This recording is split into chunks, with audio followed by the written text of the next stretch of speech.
జై శ్రీరామ్ అందరికీ. ఈరోజు లక్ష్మీనరసింహ స్వామి దేవాలయానికి వచ్చాము. అష్టముఖి లక్ష్మీనరసింహ స్వామి దేవాలయం ఎలా ఉందో చూద్దాం రండి.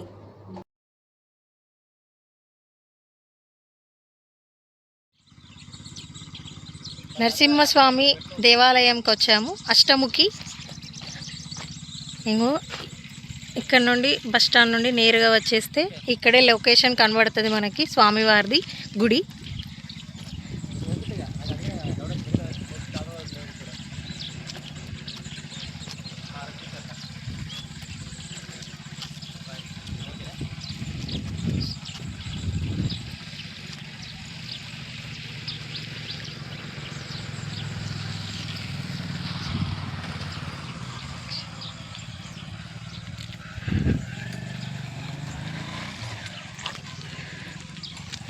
లక్ష్మీ నరసింహ స్వామికి జై.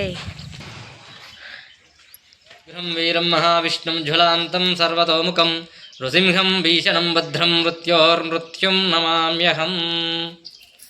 తెలంగాణలోనే ఏకైక దేవాలయంగా ప్రసిద్ధి చెందుతున్నటువంటి శ్రీ భూ సమేత శ్రీ అష్టముఖ గండవేరుండ జ్వల అభయనారసింహస్వామి వారి క్షేత్రం అనంతసాగర్ గ్రామంలో కొలువై ఉంది. దీని యొక్క మార్గం వచ్చేసి మనకు సరస్వతి టెంపుల్ కమాన్ లోపల నుంచి వస్తుంటే ఇక్కడ మనకు స్వామివారి యొక్క టెంపుల్ ఉంటుంది. ఇక్కడ శ్రీదేవి మరియు భూదేవి ఇద్దరు అమ్మలతోటి కొలువై ఉన్నటువంటి స్వామి శ్రీ భూ సమేత శ్రీ అష్టముఖ గండవేరుండ జ్వల అభయనారసింహస్వామి. మామూలుగా మనం నరసింహస్వామిని చూస్తూ ఉంటాం. ముఖ్యంగా పంచముఖ హనుమంతుని చూస్తే 5 తలలతో ఉంటాడు. కానీ ఇక్కడ ఏంటంటే నరసింహస్వామి 8 తలలతోటి ఉన్నటువంటి నరసింహస్వామిని ఇక్కడ మనం దర్శనం చేసుకోవచ్చు. ఈ యొక్క నరసింహస్వామిని దర్శనం చేసుకోవడం వల్ల కానీ ఇతన్ని స్మరించడం వల్ల కానీ ఇక్కడ మనకు 8 మంది ఒక్కొక్క ఫేస్ ఒక విధంగా ఉంటుంది. వ్యాఘ్రం కానీ, బల్లూక కానీ, వరాహ కానీ, ఈ విధంగా ఇట్లా చూసుకుంటూ పోతే 8 తలలు మనకు నరసింహస్వామికి నృసింహ అవతారం కూడా ఇందులోనే ఉంటుంది. ఈ స్వామిని దర్శించడం వల్ల, ఈ స్వామిని యొక్క దర్శనం చేసుకోవడం వల్ల మనకు కేవలం భయం అనే కాదు, అంటే మనకు లోపల ఉన్నటువంటి భయాన్ని తొలగిస్తాడు. అదేవిధంగా మన లోపల ఉన్నటువంటి అహంకారాన్ని తొలగించి జ్ఞాన మార్గాన్ని ప్రసాదిస్తాడు. ఇందులోనే హయగ్రీవ స్వామి కూడా ఉండడం జరుగుతుంది. హయగ్రీవ స్వామి మన జ్ఞానానికి విద్యకు మూలకారకుడు కాబట్టి ఇతని నరసింహస్వామిని దర్శించుకోవడం వల్ల విద్యాప్రాప్తి కారకుడు, విద్యను కూడా ప్రసాదిస్తాడు.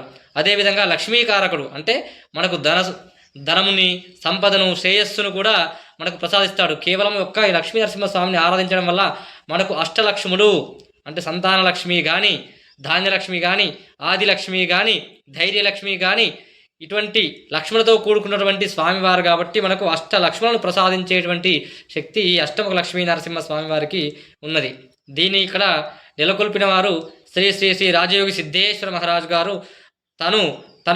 వాళ్ళ నాన్నగారి మహారాజు రాజయోగి అవధూత ఆనంద మహారాజు గారి యొక్క పీఠ పరంపర నుండి శ్రీ శ్రీ శ్రీ రాజయోగి సిద్ధేశ్వర మహారాజు గారు ఇక్కడ నరసింహస్వామి యొక్క ఈ యొక్క టెంపుల్ని ఇక్కడ కట్టించడం జరిగింది. తన ఆధ్వర్యంలోనే ఇక్కడ ఈ ఆలయం యొక్క పూజా కైంకర్యాలు నిర్వహించడం జరుగుతుంది. ఇక్కడ ప్రతి పౌర్ణానికి శ్రీ సుదర్శన నారసింహ హోమం నిర్వహించడం జరుగుతుంది. అదేవిధంగా ప్రతి స్వాతి నక్షత్రానికి సుదర్శన నారసింహ హోమం నిర్వహించబడుతుంది. ప్రతి శనివారం సాయంత్రం కూడా సుదర్శన సహస్రనామాలతో కుంకుమార్చన కూడా నిర్వహించడం జరుగుతుంది. అదేవిధంగా మహారాజు గారి యొక్క ఆధ్వర్యంలో అనేక విశేషమైనటువంటి ప్రత్యేక పూజలు కూడా నిర్వహించడం జరుగుతుంది. ఇక్కడ ప్రతి రోజు ఉదయం, మధ్యాహ్నం, సాయంత్రం విశేషమైన పూజలు స్వామివారికి నిర్వహించడం జరుగుతుంది. అదేవిధంగా విశేషమైన నైవేద్యాలు కూడా స్వామివారికి నివేదించడం కూడా జరుగుతుంది. ఈ స్వామివారిని దర్శించుకోవడం వల్ల అనేక ఫలితాలను కూడా మనం పొందడం జరుగుతుంది. ఇక్కడికి వచ్చి స్వామివారిని కేవలం దర్శనం చేసుకొని ఉగ్రం వీరం మహావిష్ణుం జ్వలాంతం సర్వతోముఖం నృసింహం భీషణం భద్రం మృత్యోర్మృత్యుం నమామ్యహం అనే శ్లోకాన్ని పఠిస్తూ 32 ప్రదక్షిణలు చేయాలి. ఇక్కడ 32 ప్రదక్షిణలు చేయడం అనే దాని యొక్క విశిష్టత ఏంటంటే స్వామివారి యొక్క బాహువులు 32 యొక్క బాహువులతో, 32 యొక్క చేతులతో స్వామివారు ఇక్కడ నెలకొల్పడం జరిగింది. ఈ 32 అనే సంఖ్య చాలా విశిష్టమైనది. లక్ష్మీనరసింహ స్వామివారి యొక్క మూల మంత్రంలో 32 అక్షరాలతో, 32 బీజ మంత్రాలతో స్వామివారి యొక్క మంత్రం ఉంటుంది. ఈ మంత్రం చాలా విశిష్టమైనది. ఈ విశిష్టమైన మంత్రాన్ని మనం స్మరిస్తూ స్వామివారిని ఎవరైతే దర్శించుకుంటారో వారికి అన్ని విధాల స్వామివారు అనుగ్రహాలు ప్రసాదిస్తాడని ఇక్కడ ఈ స్థల పురాణం మనకు చెబుతుంది. అందరికీ శ్రీ భూ సమేత శ్రీ అష్టముఖ గండ బేరుండ జ్వల అభయనారసింహ స్వామి వారి యొక్క ఆశీస్సులు ఎల్లవేళలా ఉండాలని మనస్ఫూర్తిగా కోరుకుంటూ అందరికీ జయ గురుదత్త, శ్రీమాత్రే నమః, స్వస్తి.